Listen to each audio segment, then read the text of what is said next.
In the spring of 1944, the tide of war in Europe had reached a critical moment. The Western Allies, led by Dwight D. Eisenhower as Supreme Commander, had resolved to launch a cross-channel invasion of northern France. This operation, codenamed Operation Overlord, aimed to create a Western front against the German occupiers and thus relieve pressure on the Eastern Front. Choosing where to strike was fraught with risk. The obvious target, Calais, was heavily defended and expected by German commanders. Instead, the Allies selected the Normandy coast. This longer route meant greater logistical and weather challenges, but the element of surprise offered a strategic advantage. By early June 1944, an immense armada was assembled. Thousands of ships and landing craft, hundreds of planes, and hundreds of thousands of troops from the United States, Great Britain, Canada, and other allied nations. As dawn of 6th of June approached, the quiet before the storm enveloped the English Channel, the beaches of Normandy still in Atlantic fog, the troops loaded and poised, the sea lapping softly against hulls. At 06:30 a.m. on the 6th June 1944, the first assault wave struck the beaches of Normandy. The amphibious landings formed part of the seaborne phase called Operation Neptune. The code names of the beaches, Utah, Omaha, Gold, Juno, Sword, became forever etched in memory. At Omaha Beach, especially, the assault was met with brutal resistance. Mines, obstacles, fortified gun positions, and rough seas turned the landing into a desperate struggle. Many of the first wave found themselves exposed and pinned. Meanwhile, in darkness before dawn, airborne troops glided and parachuted into scattered drop zones behind enemy lines. Their mission: to seize key bridges and disrupt German reinforcements. Though scattered, their actions were vital.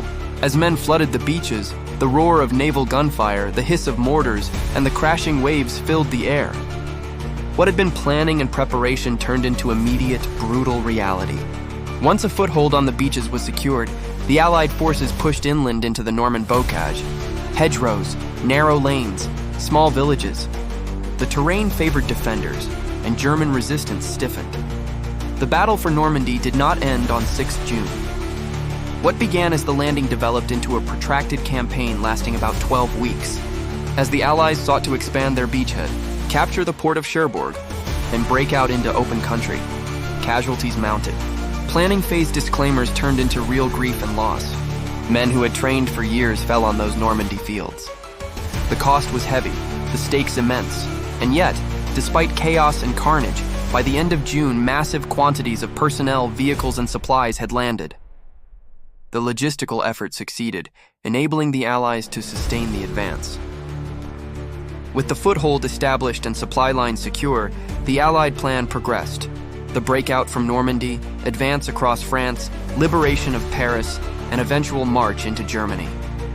The capture of Caen, the encirclement of German forces, and the landward advance were all part of the turning tide. The invasion of Normandy had not only strategic significance, opening the Western Front, but also profound symbolic importance. It marked the beginning of the end of Nazi dominance in Western Europe. As French towns were liberated and citizens cheered Allied troops, the cost of freedom stood stark. The thousands who died, the destroyed landscapes, the permanent scars of battle. Yet the advance pressed on, fueled by hope, determination, and Allied cooperation.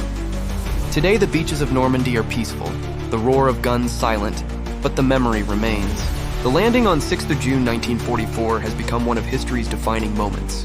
The lessons of unity, preparation, sacrifice, and vigilance still resonate. Memorials, stories, museums remind us of the young men who stormed the beaches, the crews who guided vessels, the planners who mapped each step, and the civilians who lived through occupation and liberation. As time moves on, first-hand witnesses grow fewer, but their legacy endures. The courage and cost associated with that single day and the campaign that followed offer a lasting reminder of what it takes to change the course of history.